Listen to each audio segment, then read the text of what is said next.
Nigerians on Thursday marked 26 years of uninterrupted democracy, a journey filled with trials, triumphs, and transformation.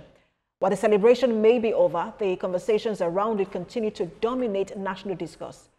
President Bola Tinubu delivered a strong message not just to celebrate the past, but to clarify his stance on the present and future of Nigeria's democracy.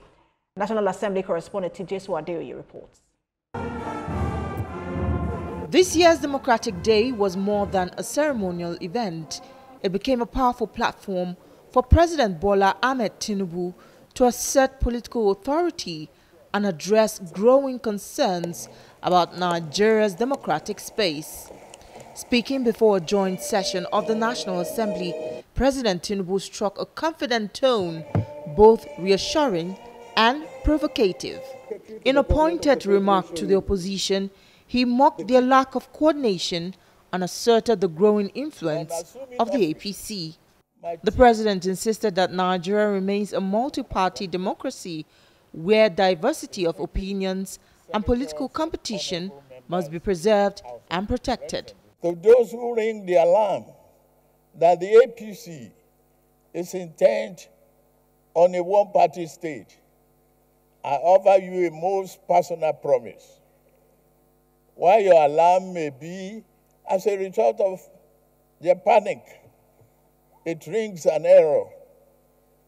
At no time in the past, nor any instance in the present, and at no future junction, shall I view the notion of one-party state as good for Nigeria. Lawmakers both from the ruling and opposition parties responded with mixed reactions. While many applauded the president's bold tone, others viewed the speech as politically charged and dismissive of legitimate concerns about inclusivity. The message there is that the opposition has the right to protest against his government, but at the end of the day, we believe that he is doing the right thing. He was also a victim at one point. That thank God that he was able to navigate his way through, and today standing before us as the President of the Federal Republic of Nigeria. Mr. President is one of those that struggled for this democracy, and by the grace of God today, he was here to show how strong our democracy is. So I believe what we are seeing today is a manifestation of the fact that democracy have come to stay in our country. Lawmakers also emphasized the importance of the president's physical presence at the National Assembly. They say this demonstrated his deep respect for democratic institutions and reflects a maturing relationship between the executive and the legislature. Democracy, they say, is not a destination. It is a continuous journey. And even in the face of criticisms and political tension, the duty to protect democratic values remains the shared responsibility of leaders and citizens alike. TVC News, Abuja. Now, for more on the President's Democracy Day speech, CEO of Connected Development, Hamzat Lawal, joins me on the news at this hour. He's among those conferred a national honor by the President. Good to have you join us. Let me just reintroduce you again. Is Hamzat Lawal, MFR. Congratulations to you, Hamzat. Well, thank you very much, and happy Democracy Day.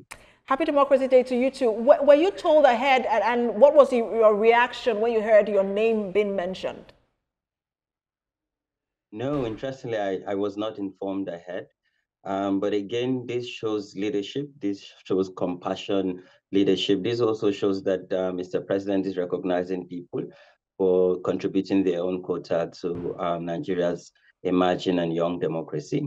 And for me, this is exciting. This also shows that to whom much is given, much is expected. And I appreciate Mr. President for this national recognition. And I'm committing to do much more and would intensify efforts in mobilizing young people, civil society actors to contribute to their own quota and support government's efforts to ensuring that Nigerian people enjoy the dividends of democracy under Mr. President's leadership.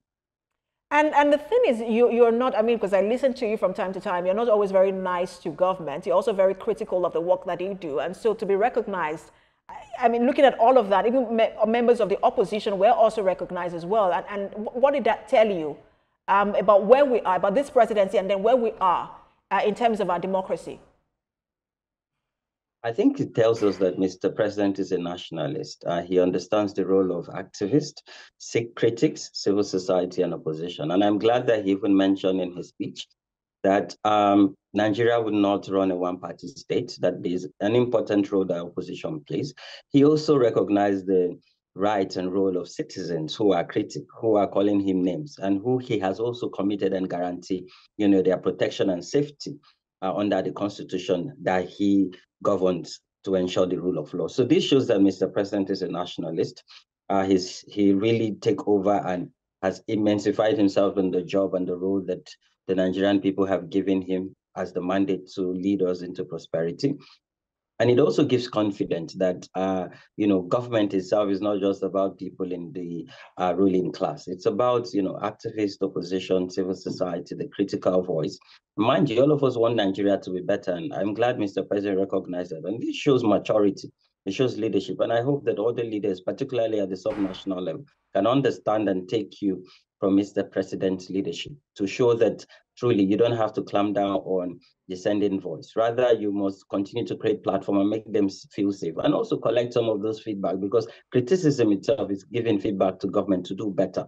And Nigeria belongs to each and every one of us. And what Mr. President is saying is we are contributing our own role, and he recognizes us, for that role we're contributing on.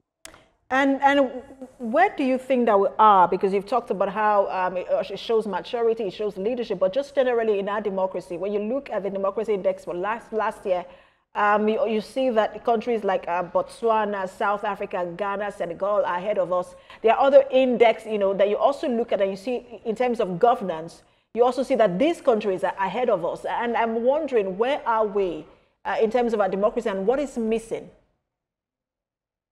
I think first we need to recognize that we're making progress, even if it's not at large scale that we want to see. Mind you, this is 26 years of uninterrupted democracy. Some people usually mistake independence to democracy. This is our fourth republic. Since our independence, government have been toppled 3 times, and this is the 4th time. And we're standing strong for 26 years now and counting. And I think we should pride ourselves that, we're not there yet, but we're making progress. Mr. President have just done 2 years in office, and using data, using evidence, and collecting feedback. He's running a government that does not even seem like this is their first term. He's running it like it's their second term.